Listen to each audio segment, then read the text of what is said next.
En Valais, durant les 15 dernières années, plus de 150 établissements de restauration collective ont adopté les critères du label Fourchette verte.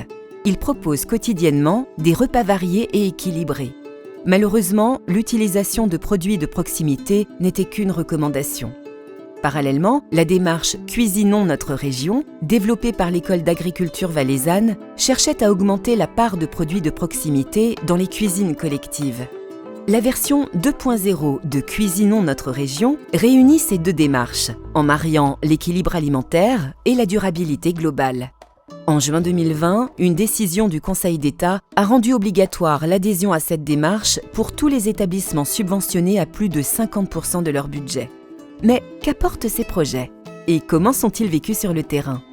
La démarche Cuisinons notre région a été mise en place par le service cantonal de l'agriculture il y a plus de 5 ans et qui vise à mettre en avant les produits de proximité dans les restaurations de collectivité. On entend par restauration de collectivité les EMS, la petite enfance, crèche, UAPE, les institutions sociales et toute cette alimentation à grande échelle. De plus, dans le cadre de l'agenda 2030, des critères d'équilibre nutritionnel ont été rajoutés à la démarche.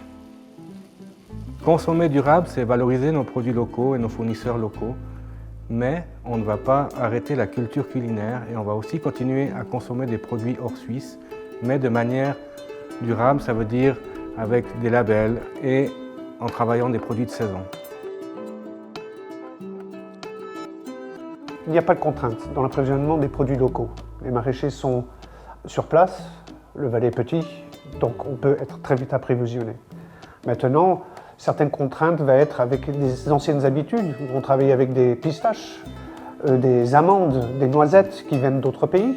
Alors on va être quand même adapter nos menus, notre nouvelle façon de travailler avec ces produits, comme par exemple faire des tomates séchées valaisannes, faire des produits, des jus de tomates, des concentrés de tomates, en espérant qu'un maraîcher puisse assez produire pour créer quelque chose et des emplois pour le Valais. Les cuisines collectives, je pense qu'elles sont tout à fait enthousiastes parce qu'elles vont pouvoir travailler avec les maraîchers. Ce sera une proximité. Il y aura un lien social avec. Et on va mieux peut-être connaître des produits du Valais qui nous permettront aussi de réaliser d'autres menus, d'être plus créatifs à ce niveau-là. C'est quelque chose de très positif. Dans le Valais, en février, on va manger certainement des racines, des choux. Si on prend une recette, il y a une recette, un plat valaisan qui vient de Savièse, la tarte saviésane, qui était faite avec des pommes de terre, des poireaux. S'il y avait un petit peu de fromage, tant mieux. S'il y avait un peu de lard, tant mieux. Et c'est un plat valaisan. En automne, on va aller manger une bonne brisolée sur une terrasse, profiter des derniers rayons de soleil. On va aller manger une chasse locale chez un restaurateur atypique.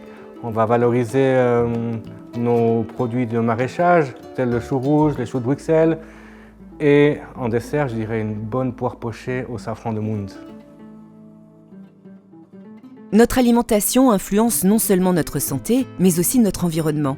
Favoriser les produits locaux au sein des cuisines collectives de notre canton est donc bénéfique à bien des niveaux.